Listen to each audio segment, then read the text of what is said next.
ஒரு டீச்சருங்கிற உறவு வந்து புனிதமானதுங்கிறத உரைச்சு பார்க்குற அடையாளம் என்ன தெரியுங்களா? இப்போ என் பையன் படித்து +2ல் ஃபெயில் ஆகிட்டா நான் அழுவனா இல்லையா? நான் மெடிக்கல் சேர்க்கலான்ற ஐடியாவோட என் பிள்ளைய படிக்க வைக்கிறேன்னு வச்சுங்க, அதெல்லாம் தாண்டியாச்சு.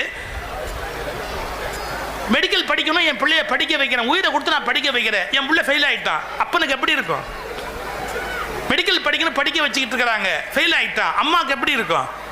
தாம் புள்ள ஃபெயில் ஆனா அப்பாவும் அம்மாவும் அழற மாதிரி என்னைக்கு தங்கிட்ட படிச்ச மாணவன் ஃபெயில் ஆகிற போது ஆசிரியருக்கு கண்ணீர் வருகிறதோ அன்றைக்கு கல்வி திட்டம் இந்தியாவில் முழுமையடைந்து விட்டது என்பது பொருள்.